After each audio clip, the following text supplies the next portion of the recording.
Oke, selamat pagi semuanya. Perkenalkan, nama saya Miss Christy dari perwakilan Yayasan Kusuma Bangsa. So today we have a very special podcast to you all in memory of Breast Cancer Awareness Month in bulan Oktober. Seperti kita ketahui, merupakan bulan Breast Cancer Awareness. Oke, nah untuk hari ini kebetulan kita ada dua tamu spesial. Pertama ada Dr. Mulawan Umar dari Siloam, RSMH dan berbagainya.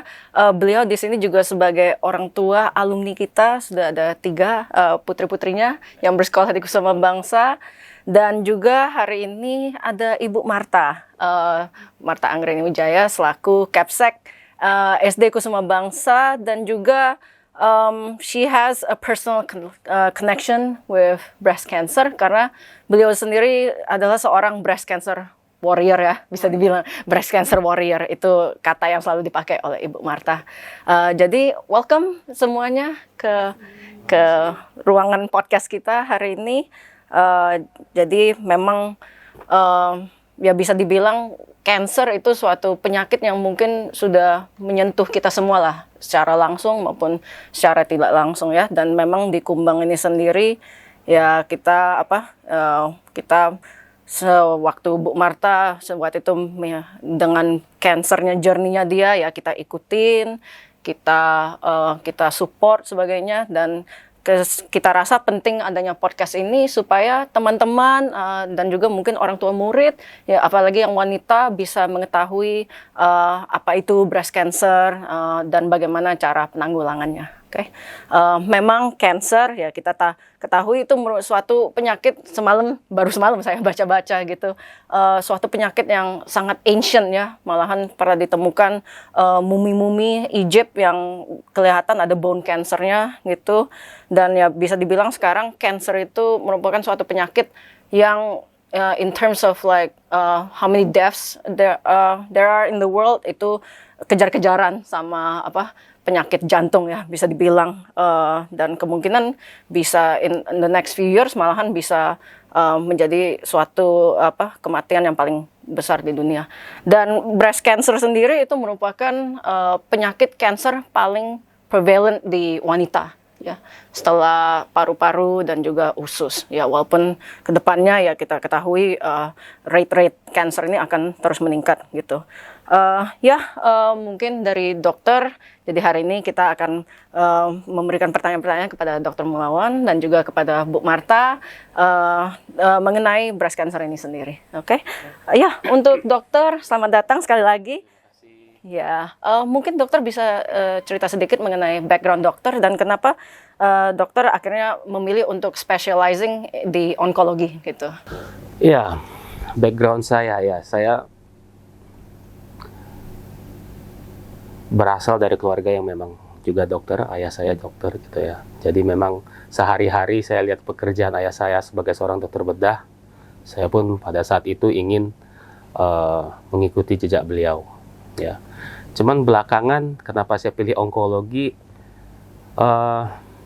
Ya karena selama masa pendidikan saya melihat memang banyak sekali kasus mengenai cancer ini, terutama kanker payudara, ya, banyak sekali. Dan nampaknya yang menjadi permasalahan adalah bukan karena jumlahnya saja, tapi ya kalau kita tidak perlu ngomong Indonesia, ya, secara menyeluruh. Untuk di kota Palembang saja saya lihat yang datang ke rumah sakit itu selama saya pendidikan rata-rata adalah mereka-mereka yang stadiumnya sudah lanjut, ya. Dan seperti kita tahu, pengobatan kanker itu paling baik hasilnya adalah kalau datang pada stadium awal. Sehingga saya berpikir pada saat itu, ya mungkin saya harus ikut berperan serta dalam hal ini supaya angka, ya, mortality, ya, angka kematiannya, angka morbiditasnya menjadi lebih rendah gitu. Jadi saya berpikir, ya oke lah, kayaknya inilah yang mungkin akan saya pilih dalam karir saya ke depannya gitu. Nah, ini barangkali salah satu alasan kenapa saya lihat, saya ambil onkologi aja deh pada saat itu. Ya, dan tentunya mungkin ini juga sebagai gambaran lah untuk memang anak-anak kita yang mungkin mau jadi dokter, ya mau jadi spesialis apa gitu, ya bisa dibilang menjadi spesialis onkologi itu ya ada mungkin bisa suka dukanya, ya mungkin dukanya gede ya karena memang penyakit cancer sendiri itu masih momok ya gitu, kayak menakutkan sekali gitu. Oke, dokter, thank you. Ya mungkin kita bisa langsung aja. Sebenarnya apa sih breast cancer itu tuh? Dan apa bedanya dari cancer-cancer lain gitu? Ya, sebetulnya breast cancer tidak berbeda jauh dengan cancer pada organ lain ya. Cancer pada prinsipnya adalah suatu tumor ya, kalau pada bahasa awamnya tumor, di mana tumor itu berasal atau benjolan itu berasal dari pertumbuhan sel yang tidak bisa dikendalikan dengan normal oleh tubuh kita sendiri. Dan kebetulan sifatnya ganas. Apa salah satu petanda dia adalah sifatnya ganas adalah satu, dia invasif. Nah, berarti dia bisa menggerogoti organnya, ya. Dan yang kedua adalah dia bisa menyebar ke organ yang lain. Itu yang istilahnya adalah metastasis, ya. Jadi itulah cancer, gitu ya. Kalau breast cancer artinya adalah berarti dia organnya yang terkena adalah breast, payudara, seperti itu. Baik, baik. Oke. Nah, sekarang pertanyaan ke Bu Marta gini. Bu Marta mungkin bisa ceritain gimana sih awalnya, wah ternyata saya ada breast cancer gitu. Like what happened? Apa? Kalau kita rekoleksi gitu. Jadi awalnya sebetulnya kalau merunut ke kehidupan lalu itu saya sehat-sehat saja gitu kan. Terus pada tahun 2021 itu di saat kita sehat-sehat saja tiba-tiba kok kena COVID. Nah, lemah sekali gitu ya. Kemudian setelah itu sakit di kepala yang luar biasa. Kemudian dan itu biasanya sakit ada tapi tidak seperti itu. Kemudian tidak lama setelah itu ada benjolan di payudara sebelah kanan. Benjolannya dari kecil, awalnya sih kecil, belum terasa ada benjolan, tapi memang sering gatal di bagian areola. Meskipun kita ya mandi bersih semua gitu ya. Kemudian mulai ada benjolan. Dicek awal belum ditemukan keganasan menurut hasil ceknya. Tapi kemudian pada saat tahun 2022 bulan puasa kalau nggak salah, saya merasa kok benjolannya semakin besar gitu kan. Jadi saya carilah jadwal dokter yang bersesuaian dengan jadwal di Kumbang gitu. Cari kok dokter Mulawan gitu kan yang sesuai schedule-nya. Jadi karena kan bulan puasa ya dok ya, lebih cepat prakteknya. Jadi saya ke dokter Mulawan gitu. Belum kenal ya dok ya? Belum tahu. Pas ke praktek dokter, dokter cek kan, dokter langsung yakin ini ganas ya dok ya. Dari lihat itu aja dokter sudah bilang, nah ini mohon maaf ini ganas gitu. Belum tahu ini ganasnya seperti apa kan sebetulnya kan. Baru dari situ cek opsinya waktu itu dikasih dokter, opsinya kita ambil, kalau diambil langsung dicek, kalau ganas langsung dimastektomi gitu ya dok ya. Yeah. Nah, jadi ya udah bulan April itu akhirnya di akhir bulan puasa pada saat mau pasca itu menyerahkan diri gitu ke tangan dokter teh, pokoknya pasrah, masuk gimana keluarnya gimana nantilah gitu. Ternyata benar, begitu masuk keluar ya sudah, oh udah mastektomi, berarti memang ganas. Tapi waktu itu belum tahu tipenya ya dok ya, masih harus dimasukkan di lab patologi, cari subtipe kansernya karena menentukan treatment berikutnya ya dok ya. Betul. Nah, baru setelah itu mungkin 2 minggu lebih ya dok baru keluar hasilnya begitu. Oke, jadi yang pas penentuan subtipe itu ada genetic testingnya atau gimana waktu itu? Itu namanya pemeriksaan imunohistokimia, imunohistochemistry ya. Jadi pemeriksaan tetap di bagian patologi gitu ya, untuk menentukan subtipe, ya, untuk menentukan subtipe dari kansernya. Karena saat sekarang ini kalau berkaitan dengan breast cancer, pemeriksaan imunohistokimia itu adalah mandatori sekarang, ya, artinya kita harus periksa itu karena satu itu yang menentukan memandu kita, bukan menentukan, memandu kita dalam melakukan pengobatan atau treatment ya, dan juga menentukan prognosis dari hasil pengobatan kita itu nanti seperti apa. Ya. Oke, baik. Nah, jadi itu kan tadi Bu Marta sempat ngomong kayak simptom awalnya kayak ada kegatalan, ada sakit kepala apa. Jadi kalau breast cancer sendiri itu apa sih kayak simptom-simptom awalnya gitu? Ya, jadi sebetulnya breast cancer kalau di awal-awal perjalanan penyakitnya ya, sebetulnya tidak ada gejala. Sebetulnya tidak ada gejala sih harusnya gitu ya.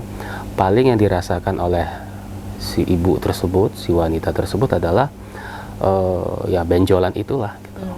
Hanya benjolan itu gitu, benjolan itu. Nah, dan dalam kondisi seperti itu kadangkala abai gitu ya, lalai kadangan ya. Benjolan kecil nggak ada apa-apa ya, nyeri enggak, merah enggak gitu ya. Pokoknya nggak ada dirasakan selain cuma ada benjolan tersebut. Nah, sehingga seringkali lalai atau abai gitu, sehingga baru dia bertumbuh menjadi lebih besar gitu. Sedangkan kalau misalnya itu tadi, selain imunohistokimia tadi, stadium juga sangat menentukan dari cara pengobatan dan hasil pengobatannya gitu. Jadi semakin di awal harusnya keberhasilan atau survival dari hasil pengobatan kita harusnya lebih baik gitu dibandingkan kalau sudah masuk ke stadium yang lebih lanjut seperti itu ya. Kalau waktu itu Bu Marta ngerasa benjolannya tuh kayak keras atau gimana sih gitu? Benjolannya keras. Kayak batu. Okay. Ya. Karena itu dan kelihatan kayak timbul 3D gitu? Tidak sih. Tidak. Tapi keras sekali.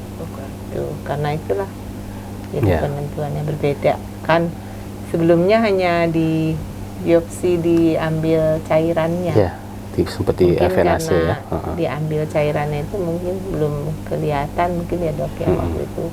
Kita kemudian alternatifnya ke dokter Mulawan lah itu. Nah, sebelum Ibu Marta sendiri menemukan benjolan itu, Ibu rutin nggak sering kayak self exam gitu atau? Sebetulnya iya. Tapi karena kita nggak pernah berpikir sejauh itu ya. Oh, ini cuman gatal gitu. Terus ada benjolan. Begitu ada benjolan, memang dalam 2 minggu setelah benjolan awal itu saya langsung ke rumah sakit gitu. Dan waktu itu mungkin karena belum besar ya, biopsinya berbeda gitu. Hanya diambil cairannya, jadi tidak. Yang ditemukan adalah fat necrosis. Gitu. Jadi maksudnya ada selnya yang sudah mati, tapi ada juga selnya yang masih itu. Fat necrosis. Jadi cuma cairannya yang bukan yang kerasnya yang diambil. Makanya mungkin kurang tepat diagnosisnya. Nah, itu tadi kita sempat ngomong ya self exam ternyata penting juga ya. Nah, sekarang ini ada juga dianjurkan untuk wanita itu untuk mamogram sendiri itu. Mungkin dokter bisa jelasin mamogram itu apa dan maksudnya seberapa cepat sih maksudnya umur minimal gitu sudah harus mamogram. Oke, baik. Ya, kembali lagi ke istilah self exam dulu ya. Jadi sebetulnya satu, kenapa kanker payudara punya program deteksi dini?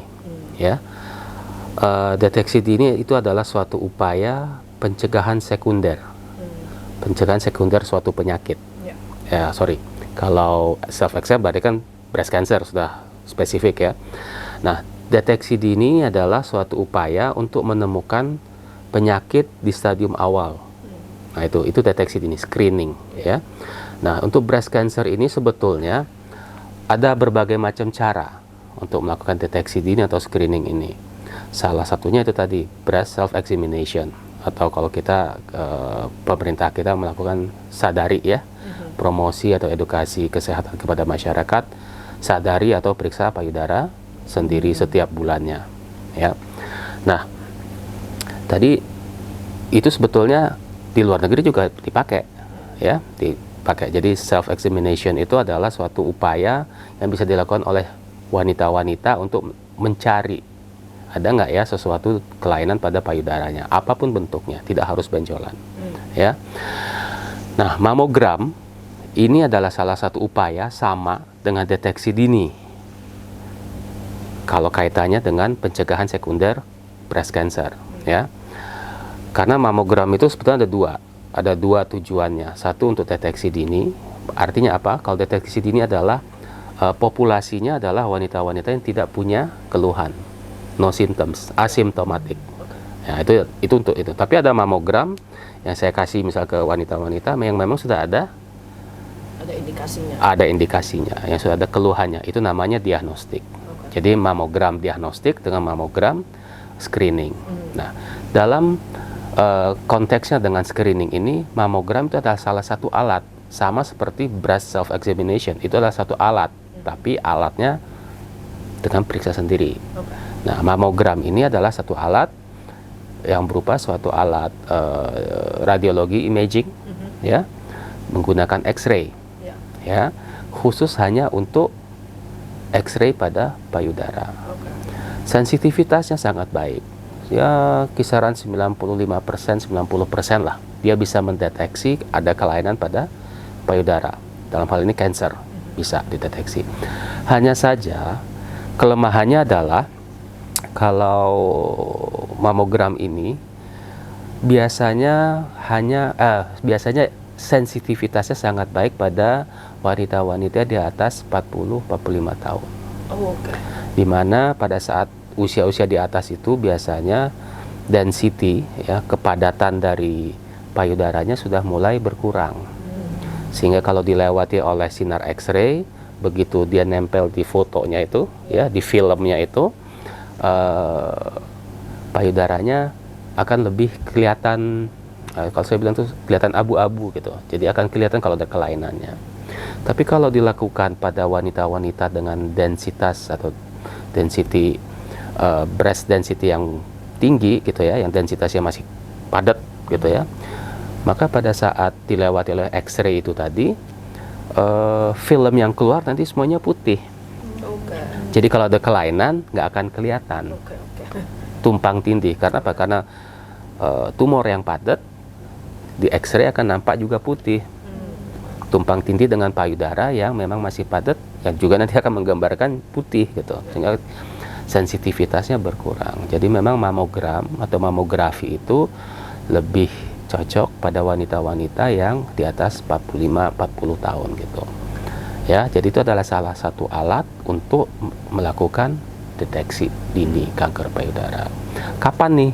Ya itu tadi, paling tidak di atas, kalau udah usia 45 ke atas, kemudian sebaiknya 1 tahun sekali. 1 tahun sekali. Paling tidak 1 tahun sekali dalam kehidupannya. Dan kalau misalnya kalau kita sekarang lihat statistik breast cancer kayak yang akhirnya kena breast cancer sendiri, itu umurnya masih 40-an ke atas mostly atau gimana itu? Ya, jadi puncak insidensi ya, itu di dekade 4, dekade 5. Jadi sekitar usia 40-50 sebetulnya.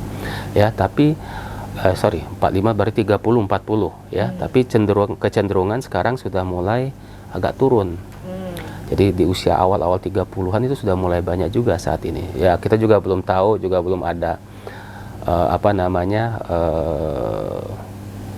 studi atau penelitian mengenai itu. Karena ya terus terang kita di Indonesia, kita kan mengadop guideline yang ada di luar gitu ya, dari Amerika, dari Eropa. Ya notabene kebanyakan guideline itu berasal dari pasien-pasien yang memang sudah usia di atas 40-an rata-rata. Ya, di sini juga ada sih 40-an, cuman kok sepertinya cenderung sudah mulai banyak juga yang usianya 30-an awal tuh sudah mulai banyak juga ya. Jadi ya itu tadi usia terbanyak ya kalau kita ambil rata-rata sekitar usia 40-an. Jadi memang kalau umur 30-an ya mungkin mamogram belum tepat, tapi ya sudah saatnya sudah mulai aware lah, kayak apa, mulai self examination dan apa sebagainya. Kalau Bu Marta sendiri kejadiannya kemarin umur 40-an ya, Bu? Atau 50 tahun 2022 ya. iya. 21 51. ya. Iya.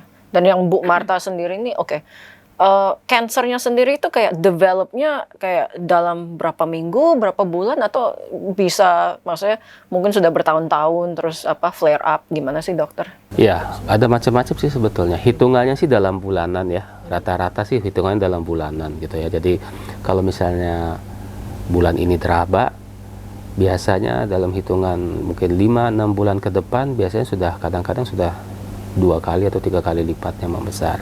Itu yang agak agresif ya. Tapi ada juga beberapa, terutama kalau terkena pada wanita-wanita yang usianya sudah lanjut ya, misalnya 60 tahun, itu biasanya juga ya kita juga nggak tahu, kayaknya juga ngikutin usia juga kayaknya ya. Jadi yang mereka juga kurang agresif gitu. Jadi pertumbuhannya juga agak lambat gitu.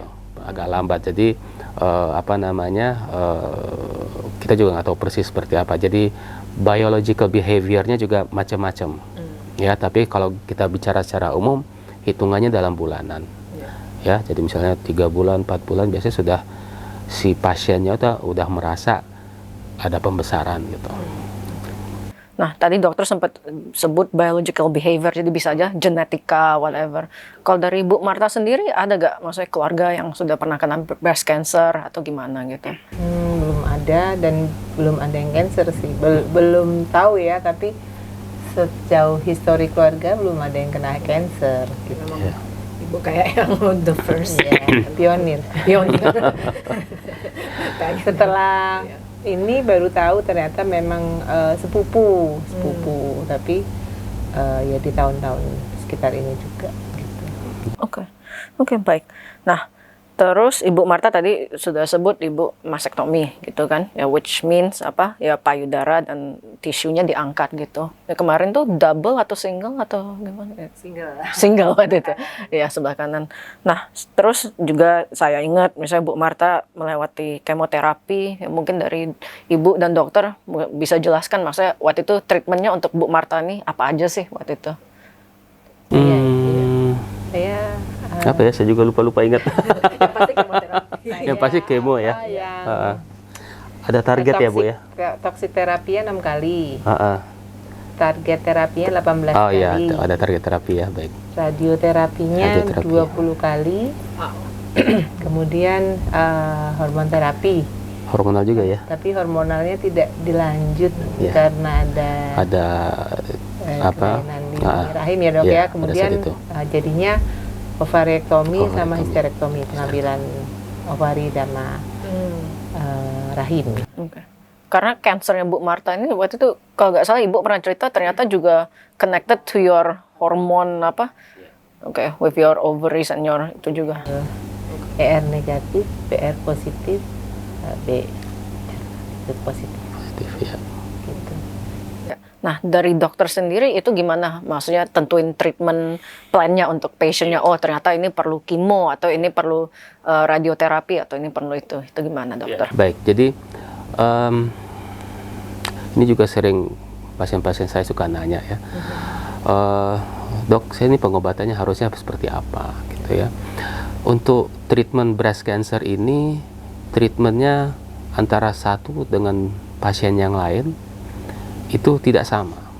Jadi sifatnya individual.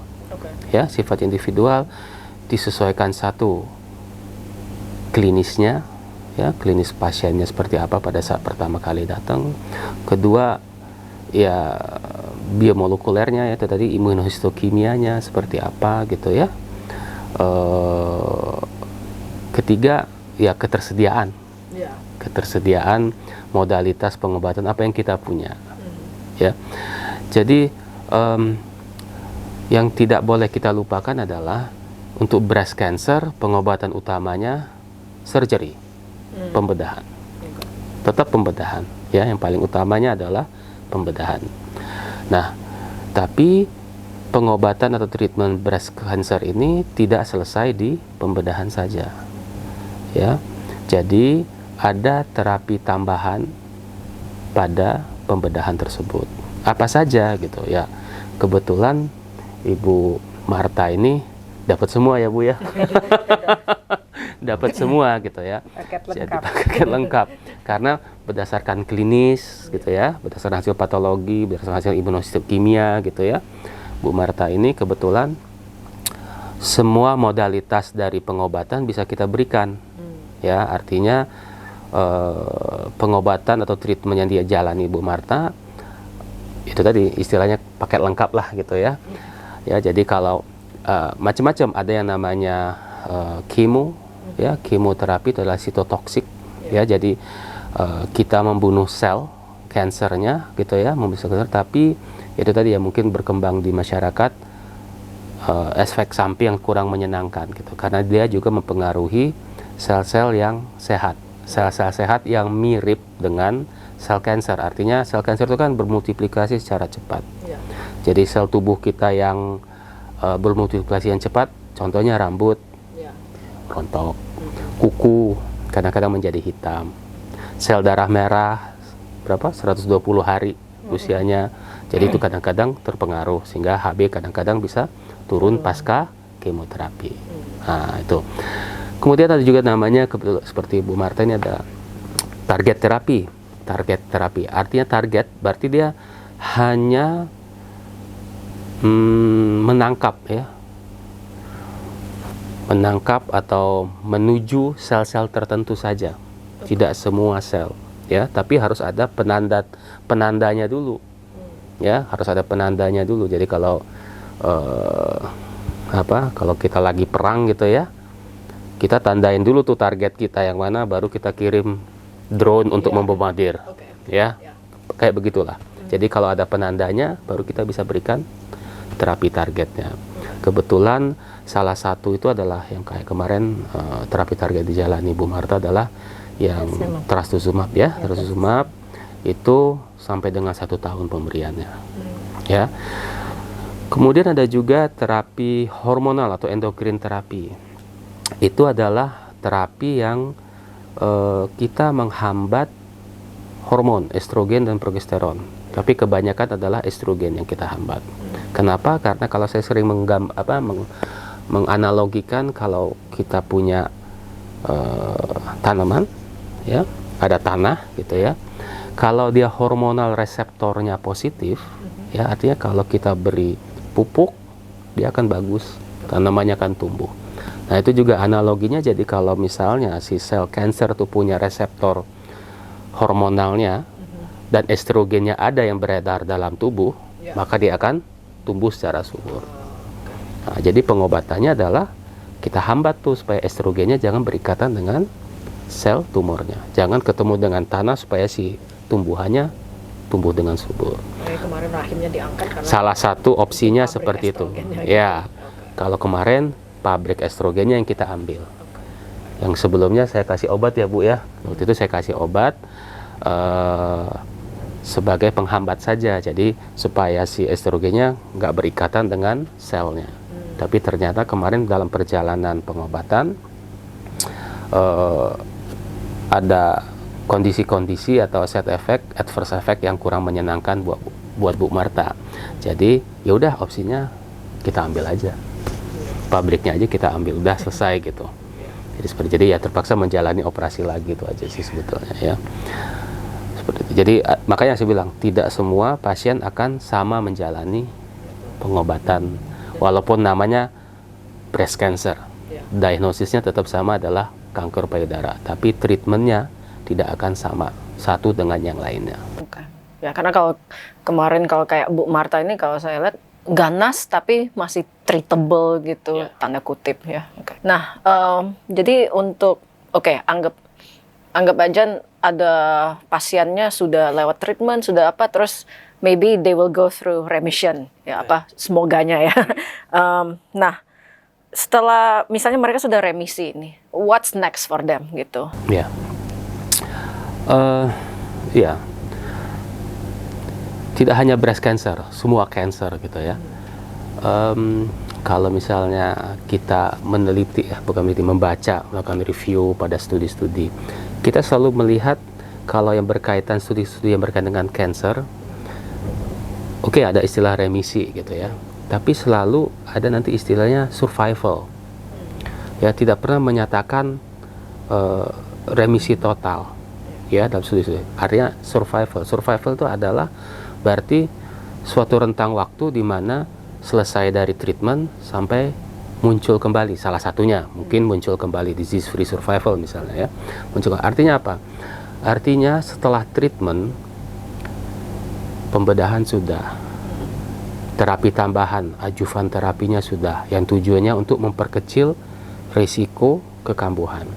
Karena kalau kita lihat dari berbagai macam penelitian di textbook sekalipun gitu ya, yang dibicarakan adalah survival. Jadi kita tidak pernah menyatakan seorang pasien cancer secara umum ya sembuh, ya cure. Kita nggak ngomong kayak begitu. Kita hanya berbicara kita bisa kontrol. Kita kontrol penyakitnya. Kita usahakan supaya tidak kambuh lagi, ya. Jadi kita tidak pernah menyatakan risiko kekambuhan itu menjadi 0% setelah treatment. Tapi ada sekian persen.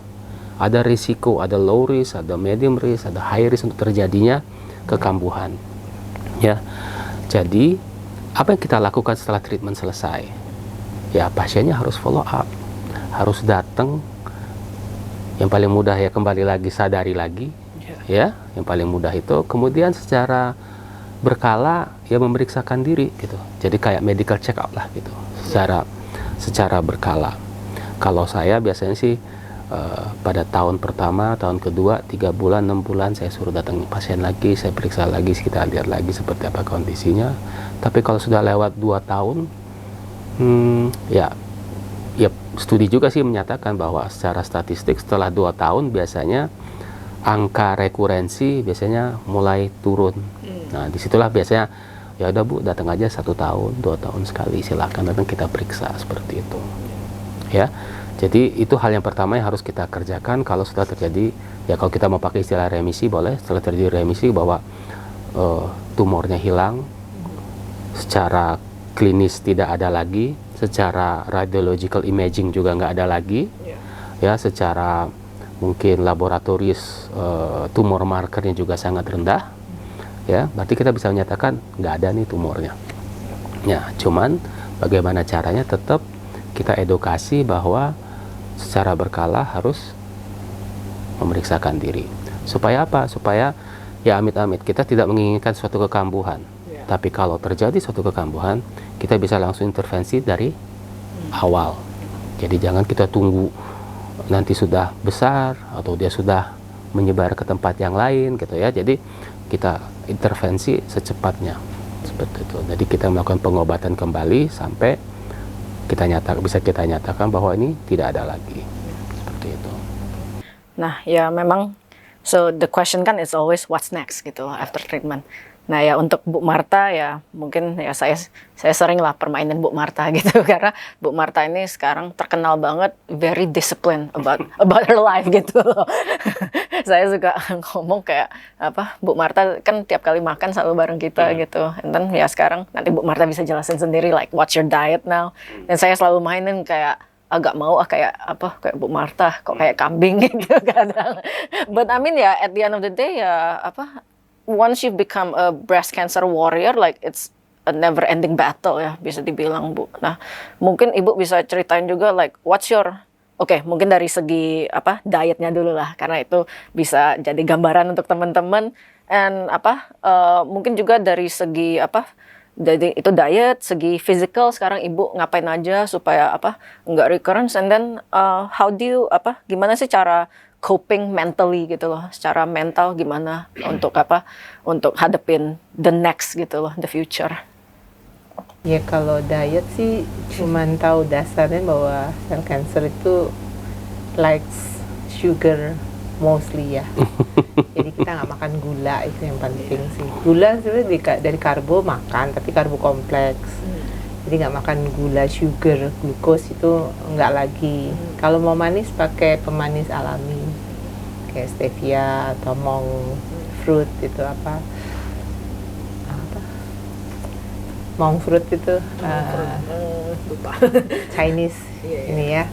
Kemudian banyak makan sayuran karena yang terutama yang nggak ketinggalan itu crucifera, karena crucifera itu antiinflamasi. Ya belajarnya juga dari dokter sih bahwa cancer itu kan karena inflamasi. Jadi Salah kita satunya.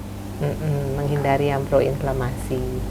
Kemudian ya menghindari yang memberatkan tubuh kayak gluten itu kan pencernaannya berat, sedangkan kita butuh energi, butuh protein untuk recover gitu ya. Jadi nggak makan sugar, terus gorengan juga enggak, karena kalau dari teorinya karena penggorengan dilakukan lebih dari 200 derajat Celcius dan banyak protein yang jadi rusak gitu. Jadi kita nggak makan gorengan, banyak makan vegetables and fruit gitu.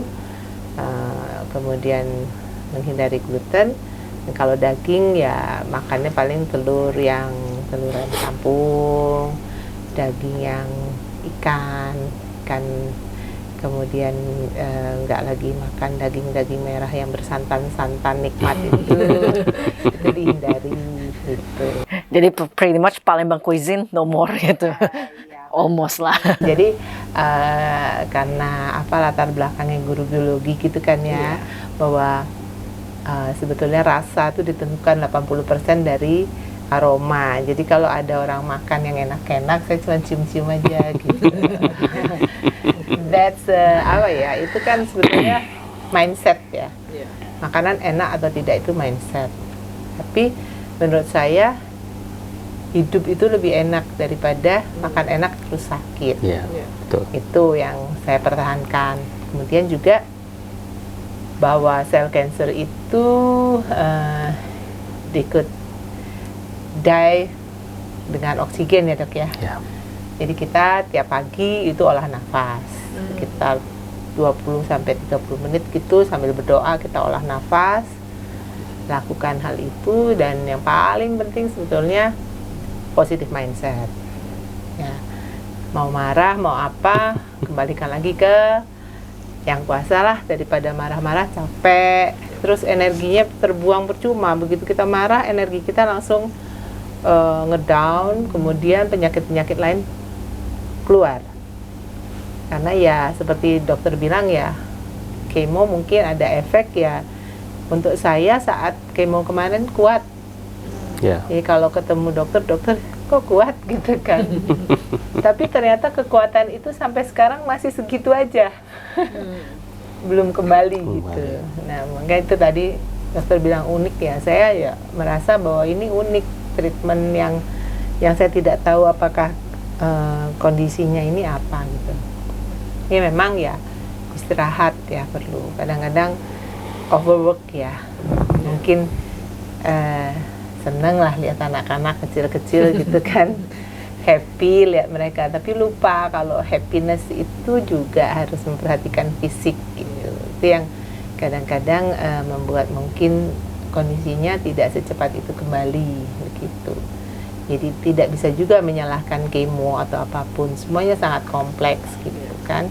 Kadang-kadang kita buru-buru, olah nafasnya juga mungkin kurang ikhlas gitu ya. Jadi kekuatan itu kemudian kadang kita lupa makan makanan yang bukan lupa makan makanan apa, tapi malah kadang lupa menyediakan protein yang lebih baik gitu. Saking mau buru-buru tadi kan, masak ya udah seadanya, terus lupa dengan ini tubuh lagi butuh protein, kondisinya lagi nggak enak begitu. Harus benar-benar harus punya awareness yang cukup tinggi terhadap diri sendiri. Jadi yang menilai kita itu bukan orang lain, tapi kita sendiri. Kemudian mentally juga harus jaga benar-benar bahwa segala sesuatunya, masalah itu selalu ada, tinggal bukan reaktif tapi responsif. Nah itu yang penting. Pada saat kita reaktif, kondisi tubuh juga dropnya cepat. Jadi harus responsif. Itu sih Miss, ya olahraga dengan kekuatan Maksimum warrior ya, Iya. kekuatan warrior ya, nggak kayak dulu gitu ya. Kalau dulu bisa lari setengah jam, kalau sekarang ya paling ayun-ayun tangan 15 menit. Yang penting meningkatkan imunitas dan happy. Ya memang salah satu keistimewaan Bu Marta lah ya. Maksudnya ada orang lagi breast cancer tapi satu sisi bisa positif, bisa dan maksudnya very open in terms of kayak saya tiap kali cerita sama Bu Marta tuh bisa ceritainnya tuh sampai detail gitu. Ya mungkin karena Bu Marta guru biologi. Dan tapi ya saya lihat itu juga suatu keistimewaan, kelebihan lah bisa dibilang. Mungkin bisa dibilang the more we talk about it, the more we're not gonna be afraid of it gitu. Ya bisa jadi. Nah, tentunya kalau cancer sendiri ya kayak like I said, memang masih suatu penyakit yang bisa bikin deg-degannya tuh lebih lah ya. Dan memang gak hanya individu yang kena kansernya. Jadi kadang ya bisa dibilang sekeluarganya pun kena secara gak langsung gitu. Nah, ya mungkin kalau dari Dokter Mulawan sendiri gimana sih kalau perspektif dokter untuk misalnya advice untuk misalnya spouses, misalnya suami ataupun istri ya, karena cowok juga bisa kena breast cancer kan gitu, dan juga anak-anak, gimana sih kalau perspektif dokter untuk gimana menyupport orang yang pernah kena cancer gitu atau yang sedang melewati cancer? Iya, jadi sebetulnya ya breast cancer kan sakitnya ya, tapi itu tadi bahwa yang sakit tidak hanya si pasiennya, ya, orang di sekitarnya bisa ikut sakit, ya. Nah, orang yang sekitar yang bisa ikut sakit nih, itu tadi gimana nih responsnya, gitu ya. Ya saya selalu katakan bahwa dukungan terutama dari keluarga itu sangat dibutuhkan, dari suami, dari anak, atau siapapun, bisa keponakan atau siapapun yang ada di sekitar kita, itu sangat dibutuhkan. Kenapa? Karena ya mungkin Bu Marta udah mengalami kali ya. Begitu saya bilang, Bu, cancer, ya mungkin senyum, oh iya dok gitu. Cuma pasti saya yakin ada suatu periode di mana Ibu Marta, saya cancer ya gitu. Ya, Bu Marta kebetulan adalah ibu yang aktif gitu ya, sebagai kepala sekolah, guru gitu di sini ya, ngajarin anak-anak saya gitu ya.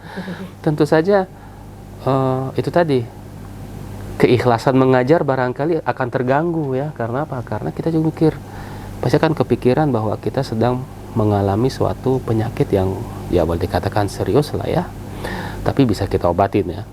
Nah, artinya kalau kita berpikir sendiri, iya kalau bisa diatasi gitu. Kalau enggak, akhirnya kita terbenam di dalam pikiran kita gitu.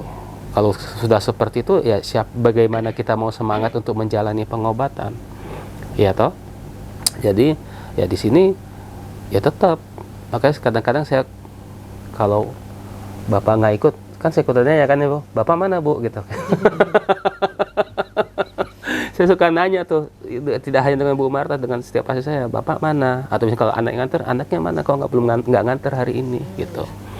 Ya, supaya apa ya? Supaya ya secara tidak langsung, artinya kehadiran, saya menginginkan ada kehadiran keluarga yang bisa mensupport gitu ya, mau tidak mau dia harus bisa mensupport gitu, jangan menjalani ini dengan sendirinya ya, karena secara psikologis ya butuh dukungan ya, karena kalau secara fisik ya mungkin dokter-dokter semuanya bisa gitu ya, tapi secara psikologis tidak semua dokter bisa ya, karena mereka tidak hadir 24 jam ya kan. Salah satu upaya yang lain dari dukungan keluarga adalah juga barangkali pertemuan-pertemuan dengan sesama warrior ya. Kalau istilah Bu Marta, warrior, breast cancer warrior ya, sesama warrior gitu ya. Ya kebetulan beberapa pasien saya mereka ada di dalam suatu organisasi yang beranggotakan survivor cancer, tidak hanya breast, ada juga yang lain-lain gitu. Ada yang juga bukan organisasi, tapi ada juga yang bikin WA group ya, ada yang WA group gitu, mereka ngumpul sama-sama gitu ya. Disitulah mereka bisa saling berbagi ya, saling mendukung, saling menyemangati ya apa yang mereka jalani dalam pengobatan, dalam perjalanan kehidupan mereka ke depannya seperti apa. Ya, jadi ya itu memang dukungan orang lain, dukungan psikososial ya, itu sangat dibutuhkan gitu. Dukungan psikososial sangat dibutuhkan karena itu adalah bagian dari treatmentnya.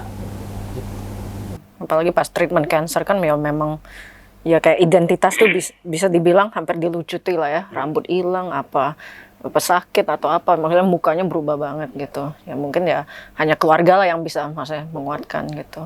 Kalau kemarin Bu Marta kan Ibu sering nih cerita ke aku, oh misalnya Pak Agus suami Bu Marta atau Bertrand ngelakuin ya sesuatu untuk bangkitin semangat Ibu. Mungkin Ibu bisa spill nih apa yang mereka lakukan yang maksudnya bikin Ibu kayak wah aku harus survive atau gimana gitu. Kalau anak-anak terutama yang besar ya karena ya, pendidikan dokter ya, iya. Vero tuh ya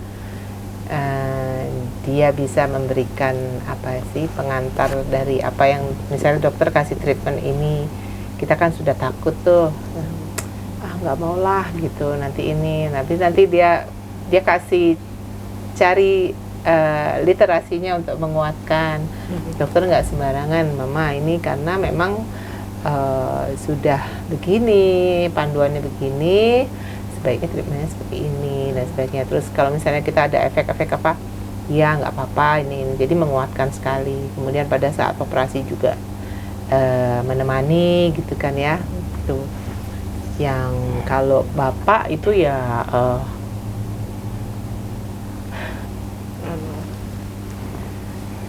sumber kekuatan. Karena kita berdoa itu secara mental memang itu menguatkan. Tapi seperti kata dokter, pendamping itu sangat penting. Jadi dalam mempersiapkan segala sesuatu untuk misalnya masakan yang tidak sesuai dengan masakan orang yang sehat, ya bapak selalu ada. Ini udah tahun kedua dan itu selalu ada, dan tahun ketiga ini tahun ketiga. Selalu ada bersama, mensupport dalam artian mengerti gitu ya kelemahan kita.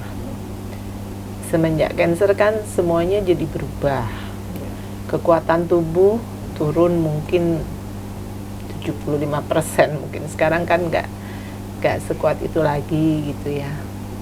Kemudian kebutuhan juga berbeda, supportnya ya luar biasa gitu. Jadi memang di sisi lain itu tidak ada yang lebih indah kalau kita selalu ada orang yang menyayangi kita. Itu kemudian juga support dari keluarga inti, keluarga besar Kusuma Bangsa. Jadi tanpa saya harus menggembar-gemborkan bahwa saya cancer warrior, tetapi keluarga besar Kusuma Bangsa itu sangat mengerti. Itu penting gitu. Juga ternyata alumni itu sangat mendukung karena mereka mencintai itu dengan dukungan moral gitu ya. Ya, kadang mereka support saya dengan berbagai macam hiburan ya. Gitu. Kemudian juga ternyata orang tua siswa juga sangat menyemangati ya. Di lain sisi dengan problema-problema yang saya harus hadapi, tapi kondisi ini menguatkan saya bahwa ternyata banyak orang yang masih membutuhkan saya, membutuhkan pendampingan saya, membutuhkan masukan saya, meskipun mereka nggak ngerti kalau saya cancer, dan mungkin kadang-kadang mereka komplain so much gitu. It's okay gitu. Memang inilah jalan yang Tuhan berikan, kenapa saya harus survive gitu kan. Dan nanti pada saat kita sudah bertemu dalam satu kondisi di mana perjuangan saya untuk bisa membawa mereka untuk sampai di jalan yang mungkin sesuai dengan kondisi yang diharapkan. Nah, disitulah mereka baru sadar gitu, oh ternyata ibu ini pejuang, ya ternyata ya kita sama-sama gitu ya, ibu bisa mendukung kami meskipun kami itu tidak dalam kondisi yang sama gitu ya, kadang-kadang seperti itu. Jadi harapkan kita sama-sama, yang penting begini sih menurut saya, mau kita cancer warrior atau kita orang yang tidak punya penyakit satupun, untuk mempertahankan itu cuma satu, positive thinking. Kalau kita nggak positif, segala sesuatu, sakit kutil pun bisa mematikan ya dok, gitu. Tapi kalau kita positif, ya cancer bisa mematikan pasti kalau Tuhan berkehendak. Tapi paling nggak kita menghadapinya dengan tidak ketakutan yang mematikan begitu. Apakah pernah drop? Sangat sering. Tetapi kondisi ini bisa dibangkitkan dengan kondisi lainnya ya, keluarga, harian begitu. Tapi kalau mau dibilang drop atau tidak, oh sering begitu dokter bilang itu, saya cuma pikirannya gini, aduh nanti anak saya gimana ya, nanti mama saya gimana, ini gimana, suami saya gimana, ini kan begitu ya dok ya. Yeah. Meskipun seperti dokter tadi bilang, ya Bu Marta senyum gitu kan, senyum sakit gitu. Tapi kan kembali lagi, kalau kita tidak positif, segala sesuatu tidak akan pernah menjadi hal yang berguna begitu. Itu aja sih. Jadi memang harus dipikirkan day by day gimana. Ya memang ya ginilah ya dari Kumbang sendiri ya Bu Marta enggak ya warrior kita ini ternyata ya sudah banyak lah ya. Iya, jadi memang ada Bu Marta, ada ya, almarhumah Bu Marlina. Ya, maksudnya satu sisi kita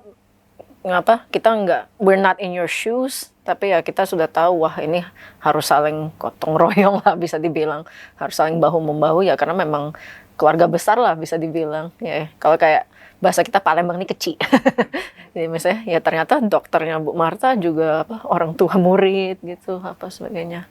Ya itulah ya kita harapkan saja ya selama cancer journey Bu Marta ini ya kita bisa berempati gitu dengan sesama.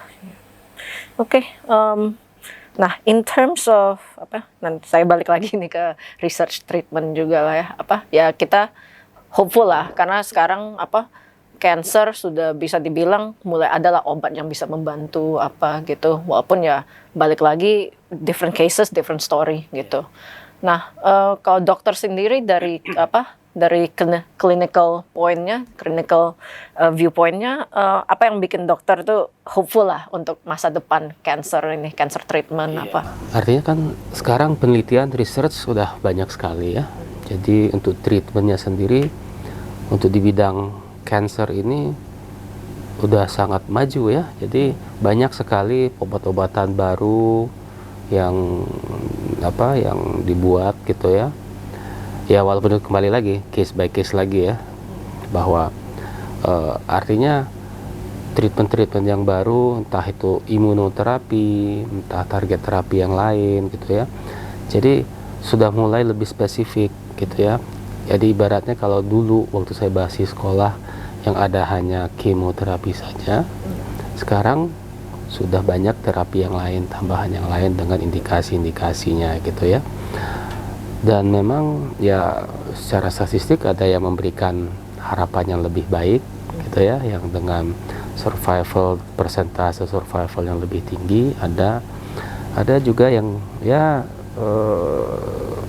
tidak begitu tinggi tapi barangkali bisa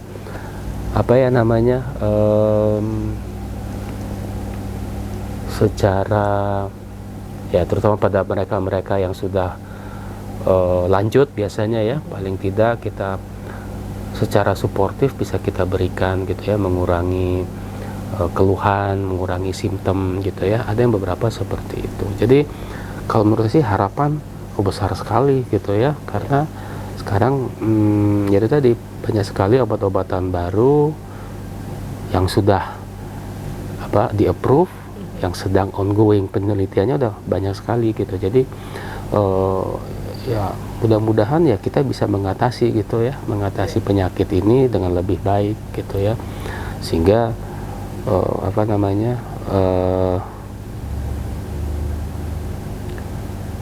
kalau seorang wanita terkena kanker payudara tidak melulu nanti merasa udah itu tadi down gitu ya, seperti dunia ini runtuh dalam pandangannya gitu ya, tapi kita bisa memberikan suatu harapan bahwa ini bisa kita atasi kok gitu. Ya seperti itu. Oke. Ini kebetulan saya juga ada pertanyaan dari salah satu murid yang mau jadi dokter nih. Jadi mereka ya memang mau jadi dokter tapi masih mikir nih spesialis gitu. Nah ya mungkin banyak kan nanti mau spesialis kulit lah atau apa gitu. Nah ya memang kayak ya gini lah, kayak spesialis cancer itu kan merupakan suatu hal yang mungkin perlu mental toughness yang lebih lah gitu ya, karena ya memang suka dukanya ya lumayan itulah, lumayan kayak roller coaster lah bisa dibilang. Ya mungkin dokter ada tips gak kira-kira untuk misalnya ya atau gimana lah kayak kan dokter sudah berada di sisi menjadi spesialis gini loh. Ya sebetulnya kembali lagi ya gini, saya bilang ke anak-anak saya bilang gitu ya, waktu mereka baru mau menjelang lulus SMA gitu, mau masuk kuliah apa gitu ya, saya tidak terlalu mengarahkan secara spesifik apakah mereka mau kedokteran juga apa tidak gitu ya, tapi saya selalu menanamkan apa pilihan kamu happy gitu ya. Kenapa? Kalau nggak happy, hambatan, kendala, kesusahan dalam menjalani pendidikan itu nggak akan teratasi gitu, nggak akan teratasi dengan baik. Akhirnya apa, nanti stres sendiri, mungkin bisa depresi gitu ya, sehingga ya menjalani pendidikan itu nggak akan pernah dengan happy, tidak pernah dengan baik ya. Itu selalu tanamkan. Jadi silahkan aja mau pilih apa gitu ya, saya mengarahkan hanya seadanya saja gitu, tapi tidak terlalu kuat nanti masuk kedokteran ya, enggak begitu. Tapi silakan apa pilihan kamu, nanti kita diskusikan kira-kira apa ya gitu ya, akan outcome apa selama pendidikan seperti apa, tapi yang penting itu harus happy ya. Jadi kalau tips gitu ya, kalau ke anak-anak kita di sini di SMA atau di SMP Kumbang ya, kalau memang dari awalnya memang menginginkan nanti berkecimpung dalam bidang kesehatan, ingin menjadi dokter gitu ya, itu tadi happy dulu, happy nggak sih gitu kita mau menjalani ini gitu. Karena apa? Ya kita kan sebelum menjalani kita nggak tahu bakal happy apa enggak. Itu kan pertama. Nah cuman outcome, jadi akhirnya kan mau jadi dokter gitu. Apa dulu kita mau jadi dokter, mau apa dulu gitu. Kenapa kita mau jadi dokter? Apakah karena memang, ya kalau saya sih salah satu faktor memang karena saya melihat orang tua saya satu gitu ya. Terus setelah saya jalani, setelah menjalani beberapa stase gitu ya, akhirnya saya juga memilih bedah sama seperti ayah saya gitu ya, karena ya itu tadi, karena nampaknya yang saya senangi, begitu saya masuk di situ saya senang gitu, happy.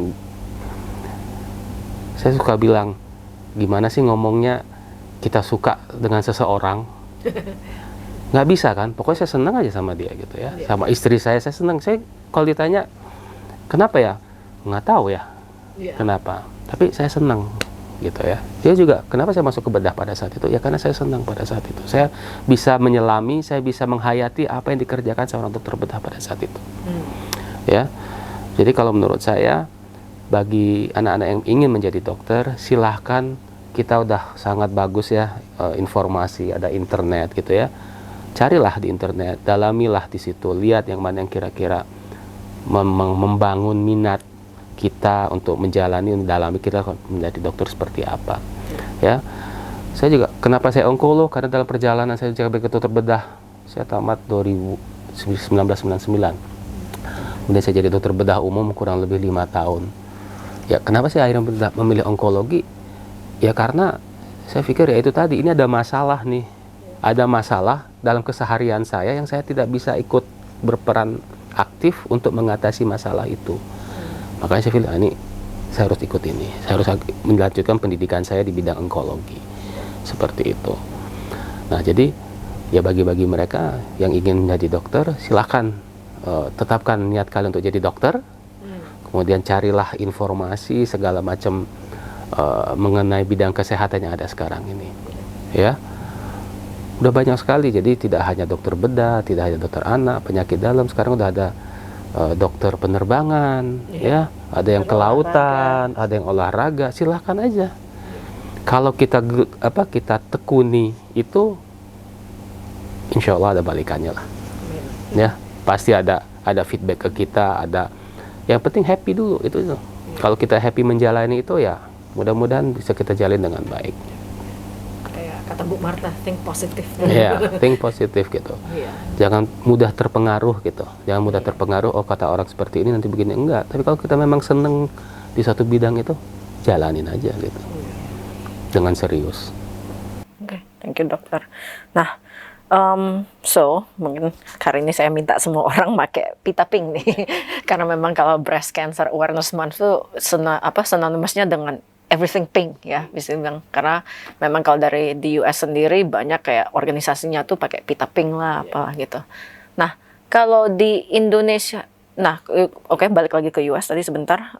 Kalau di US kan gencar nih kalau pas bulan Oktober ada fundraising lah, apalah maraton. Nah, kalau di Indonesia sendiri ini gimana caranya biar orang awam tuh bisa lebih aware? Apa ada organisasinya atau gimana? Sebetulnya ada ya, sebetulnya karena COVID kemarin sih sebetulnya, jadi sempat ini, jadi sempat stop. Jadi waktu 2017, 18, 19 itu didukung pemerintah memang ya waktu itu. Jadi kami yang di onkologi, tidak hanya bedah onkologi ya, dari ginekologi onkologi, dari medical onkologi, kita diminta untuk ya kayak roadshow lah gitu ya, kayak roadshow, melakukan edukasi, promosi kesehatan gitu ya. Dan juga beberapa organisasi gitu ya. Dan biasanya juga rumah sakit kita memang ada program-program tertentu di tanggal-tanggal di bulan-bulan Oktober ini untuk mengadakan acara apalah gitu ya, biasanya berupa promosi, edukasi, kadang-kadang ada juga kegiatan-kegiatan sosial ya yang dikerjakan. Ada sih sebetulnya, kita di Indonesia ada, cuman karena kemarin sempat COVID, ini juga udah mulai. Sebetulnya tahun kemarin ada, kita di sini ada Yayasan Kanker Indonesia ya. Kemarin kalau tahun lalu, kalau saya nggak salah, kita semacam ya acara sosial di KI waktu itu ya. Dan untuk tahun ini mungkin belum ada kegiatan lagi karena ya kadang-kadang ya ini kan karena situasi ya, kadang-kadang pilkada kayak begini. Kita mau ngadain acara kadang-kadang agak terkendala dengan perizinan seperti itu. Tapi ada sih sebetulnya ada. Nanti biasanya biasanya kalau kita dari instansi biasanya di pertengahan bulan Oktober atau di akhir Oktober kita ada biasanya seperti itu. Ya mungkin nanti di caption podcast nih kita bisa tulis, oh silahkan mendonasi ke sini atau for more information ke sini. Oke, thank you. Kalau untuk Bu Marta sekarang ada perkumpulan warrior atau gimana nih? Ya, saya sih di grup WA aja sih. Grup WA ada yang dari Jakarta gitu. Ada juga dari di sini kemarin sempat buat untuk teman-teman yang ketemu di RSMH di Siloam, kita saling menguatkan. Tapi ya tiap orang hidup adalah pilihan ya, kadang-kadang pilihannya berbeda. Kemudian grup ini kadang-kadang kalau ada yang meninggal kan jadi nggak enak gitu. Jadi ya saya cuma kadang kirim informasi saja, tapi itu tidak berlanjut karena begitu saya selesai treatment jarang ada yang, maksudnya kita ketemu orang lain di luar kan jarang ya. Tapi kalau di rumah sakit tuh apalagi di RSMH dok ya, sekali kita ketemu kita kemo 12 orang barengan gitu kan. Cuma memang pada akhirnya banyak yang dipanggil Tuhan begitu kan. Jadi kadang-kadang mungkin agak menyakitkan kalau kita bicara di dalam grup, karena kan tidak semua orang bisa menerima keadaan bahwa cancer itu ada yang sehat loh, tapi ada juga yang banyak juga yang berakhir dengan dipanggil Tuhan gitu. Agak-agak risky juga. Tapi secara ini masihlah berhubungan dengan teman-teman yang warrior juga gitu. Say hello gimana gitu. Kadang-kadang sudah kita say hello berapa hari, berapa nggak dijawab, minggu depannya suaminya yang mohon maaf ini baru dipanggil Tuhan begitu ya, sudah kumpulan doa aja deh gitu. Memang journey-nya ya suatu jalan hidup cancer tuh berlika-liku dan ya gak ada yang bisa nebak kan gitu. Karena memang belum secara umum mudah ada obat khusus ya dok ya, karena unik tadi ya dok ya. Tiap kondisi berbeda ya. Oke. Nah, sebelum kita akhiri dengan pertanyaan terakhir, tadi kan dokter sempat ngomong tentang screening, self exam, mamogram sebagainya. Tentunya mamogram kan lebih untuk 40 ke atas nih.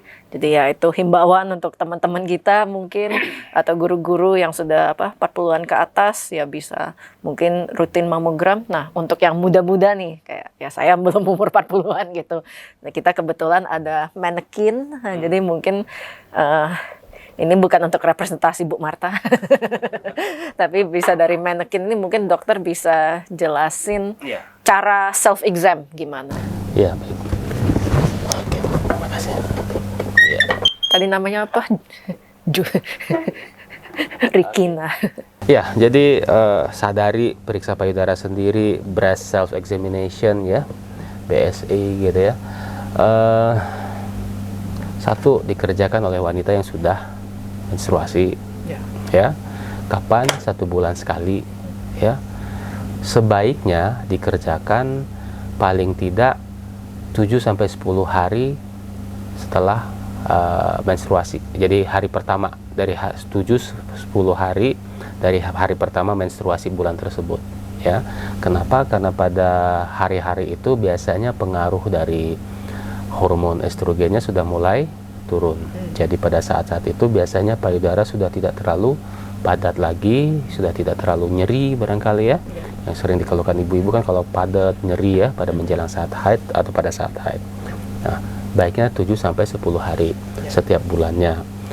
Bagi mereka yang sudah tidak menstruasi secara teratur lagi, ya tetapkan aja tanggal sendiri setiap bulannya.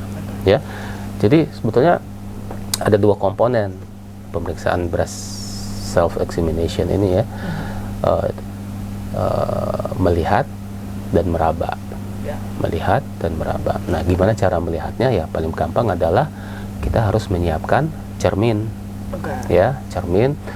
Upayakan ya cermin kalau bisa ya setengah badan kali ya, atau full body juga boleh. Kalau biasa kalau kita di mana kamar mandi umum cuman yang segini kan susah ya, nggak bisa. Jadi satu tubuh gitu supaya bisa terlihat dengan jelas, tidak ada yang terlewatkan, gitu ya.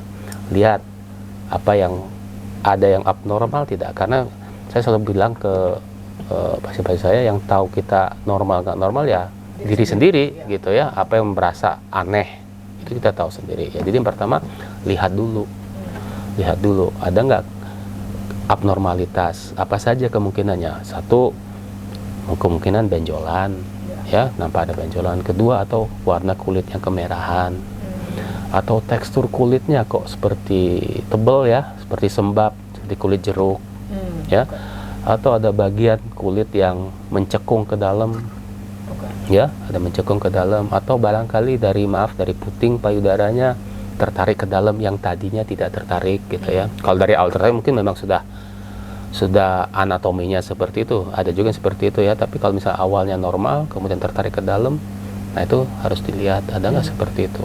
Jadi lihat aja dulu di cermin seperti ada nggak kelainan-kelainan seperti itu, ya. Kalau ada ya cepatlah untuk melakukan pemeriksaan ke petugas kesehatan ya. Nah itu bagian pertama, melihat. Bagian kedua adalah meraba, ya. Kenapa selalu kalau kita lihat leaflet pada sadari atau breast self examination ini selalu ada gambar orang yang lagi mandi, iya kan? Nah, orang lagi mandi kan? Ya karena supaya pemeriksaan ini mudah, tidak perlu waktu khusus, Jadi tidak ada alasan, oh saya nggak sempat ya, gitu. Nggak ada alasan. Apalagi kalau kita orang Asia, orang Indonesia, pasti mandi. Nggak pernah kita nggak mandi ya. Ya. Jadi pada saat mandi, ya periksalah gitu. Raba antara kiri antara kiri dengan kanan. Cara meraba ada macam-macam sih sebetulnya ya. Cuman kalau saya sih lebih menganjurkan kalau merabanya melingkar dari luar ke dalam. Ya, melingkar dari luar ke dalam. Sampai ke arah puting, boleh putingnya ditekan sedikit ya, secara gradasi gitu, antara pelan-pelan agak sedikit keras untuk melihat ada nggak keluar cairan dari putingnya. Ya.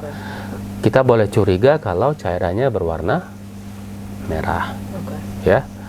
Jangan nanti dipencet keluarnya ASI, nanti udah datang ke rumah sakit, dok saya keluar cairan apa, cairannya ASI, ya normal, ya. Ya. Jadi merah itu biasanya darah dan gelap, biasanya warnanya agak gelap, ya. Jadi di situ kita raba kiri dan kanan, ya. Ada juga posisi juga kalau misalnya pada saat mandi agak kurang enak gitu ya, boleh dalam posisi berbaring gitu ya. Tapi upayakan kalau bisa punggungnya yang pas ada yang sejajar payudara diganjel dikit dengan bantal kecil aja supaya dia lebih prominent ke arah atas gitu ya. Cara meraba sama, dari luar ke dalam, ya, kiri dan kanan. Dan kalau saat meraba pas baring tangannya harus naik. Tangan satu naik dulu boleh, ya, tangan satu lagi naik. Ya, pada saat berdiri, pada saat mandi pun boleh dinaikkan satu. Terus raba juga bagian ketiak, bagian aksila, bagian ketiak kiri dan kanan. Teraba nggak ada benjolan di situ. Ya. Nah, itu dua bagian dari pemeriksaan breast self examination tadi. Ya, tanda-tandanya ya itu tadi yang kemerahan, ada benjolan, gitu ya, kulit tertarik ke dalam. Nah, cuman take attention gitu ya, lebih perhatikan pada bagian atas luar ini. Jadi kalau payudara ini kan kalau kami di kedokteran payudara dibagi 4 begini, ya, 4 kuadran. Nah, lebih agak teliti di bagian luar atas ini, karena breast cancer itu 45% munculnya di sini. Dan itu sudah di secara statistik.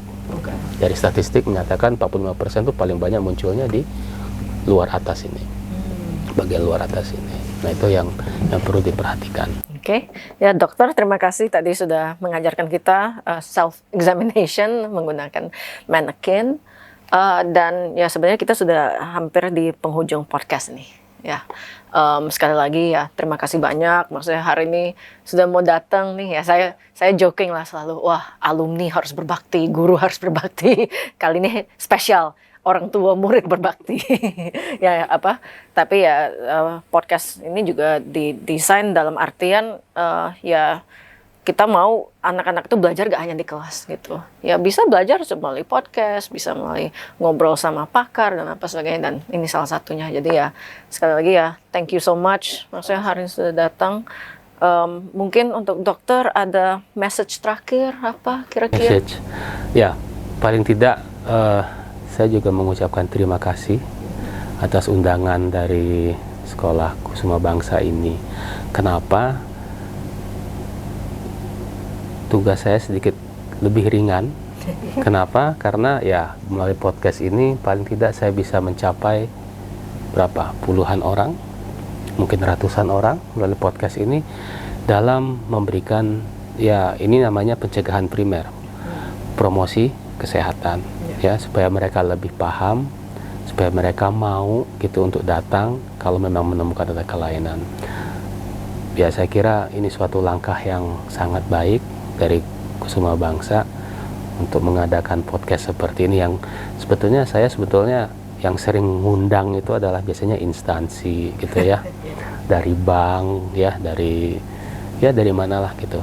Kalau dari SMA, dari SMP, Kusuma Bangsa baru kali ini saya diundang kayak begini. Tapi saya pikir paling tidak kalau anak-anak mendengarkan ini, mereka sudah punya paling tidak pengetahuan lebih dibandingkan anak-anak yang lain, dan bisa memberikan menjadi perpanjangan mulut saya, menjadi perpanjangan suara saya dalam melakukan edukasi ini, ya.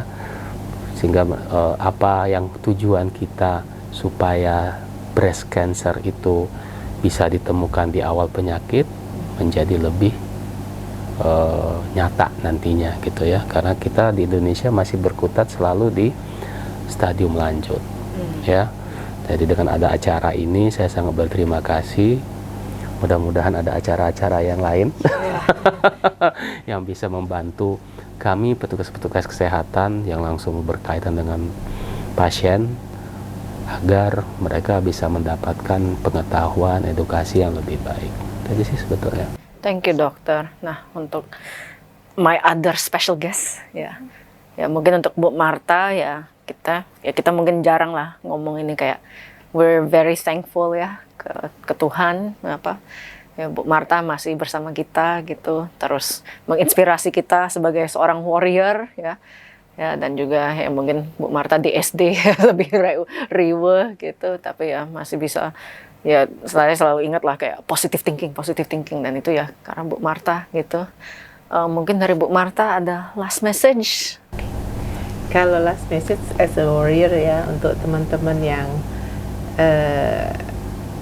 terutama untuk yang cancer warrior survivor maupun seluruh yang orang-orang yang sehat, cuman satulah ya, untuk hidup ini selama masih ada nafas berarti selalu ada harapan, dan selama kita masih punya harapan selalu jadilah berkat bagi sesama. Itu aja. Amin. Ya, amin pemirsa.